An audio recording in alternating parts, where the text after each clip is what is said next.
With जी। जी। प्रफुल्ल बख्शी साहब, यहाँ पर अटैक की, अगर जिस अटैक की बात कर रहे हैं कि भाई एम्बेसी पर अटैक नहीं हुआ, एम्बेसी के लेकिन ठीक बगल में अटैक हुआ।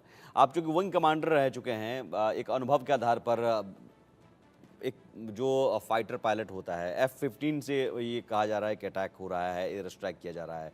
अब उसके पास जब अटैक करने के लिए कहा जाता है, ऑर्डर्स आते हैं, किस तरह से उन ऑर्डर्स को फॉलो किया जाता है? एक स्पेसिफिक टारगेट दिया जाता है कि यहाँ पर आपको अटैक करना है सिर्फ, और कैसे उसी को देखिए उसको अंजाम दिया जाता है?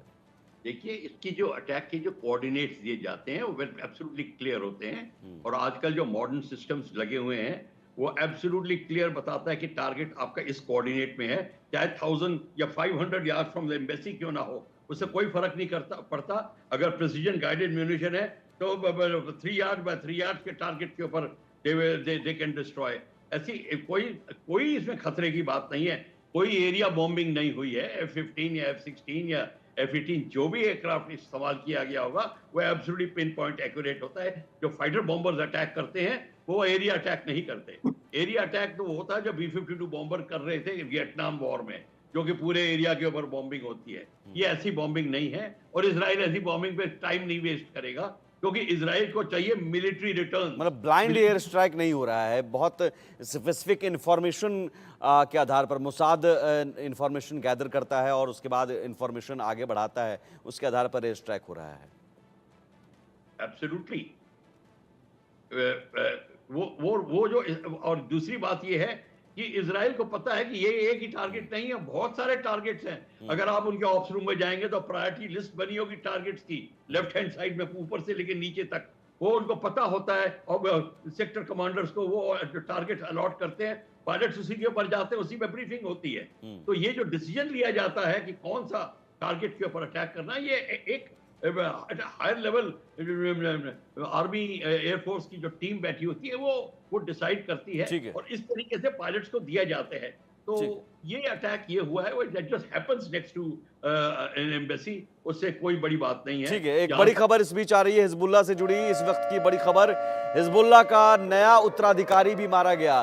इजरायली हमले में हाशिम सफीद्दीन ढेर कर दिया गया। इजरायली पीएम नेतन्याहू ने पुष्टि की है, एग्जीक्यूटिव काउंसिल का प्रमुख था हाशिम। तो आप समझिए, नसरल्लाह के मौत के बाद जो भी कोई हिजबुल्लाह का प्रमुख बनना चाह रहा है, उसमें भी एक खौफ पैदा होगा कि भाई अब हम प्रमुख बनेंगे, हिजबुल्लाह को संभालने की जिम्मेदारी अगर हम पर आ गई तो हमारी मौत तो निश्चित है। हिजबुल्लाह का नया उत्तराधिकारी भी मारा गया। इजरायली हमले में हाशिम सफीद्दीन ढेर हो गया।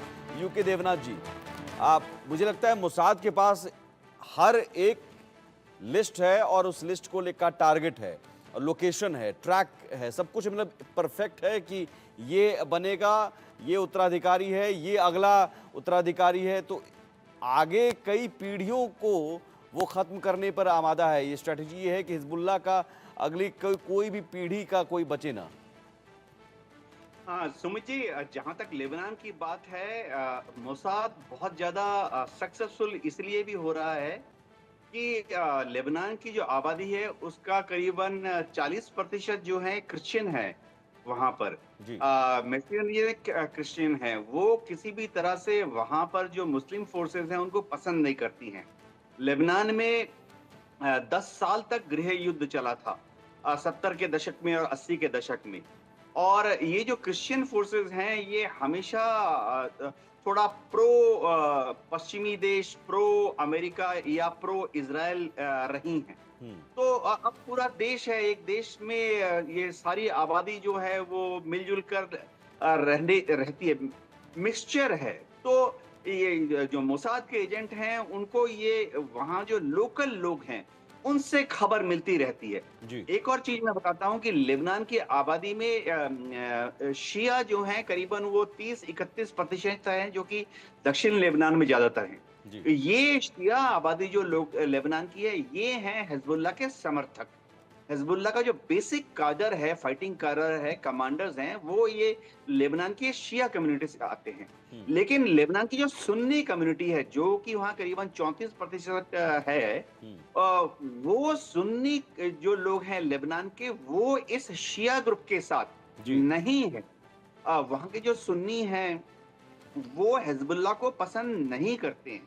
तो मोसाद को उनसे भी काफी ह्यूमन इंटेलिजेंस मिल जाती है कि उनके पड़ोस में कोई रह रहा है, सामने वाले घर में कोई हलचल हो रही है, कहाँ पे 2 सीमेंट के ट्रक आ गए, कहाँ पर किसके घर के सामने इस वक्त हलचल है। तो ये सुन्नी कम्युनिटी भी जो है ये शियाज को पसंद नहीं करते, यानी हिजबुल्लाह को पसंद नहीं करते हैं। तो मोसाद का जो ह्यूमन इंटेलिजेंस नेटवर्क है वो शत प्रतिशत मैं तो मजाक करता हूं कि अगर आज हिजबुल्लाह के कमांडर के घर में दावत हो रही है तो दावत में जो मटन सप्लायर है वो पीछे से जाकर, अगर वो सुन्नी मटन सप्लायर है वो पीछे से जाके मोसाद को फोन कर देता है कि फलाने फलाने जगह में मटन सप्लाई हुई है, पार्टी हो रही है, जरूर हिजबुल्लाह वाले कुछ कर रहे हैं।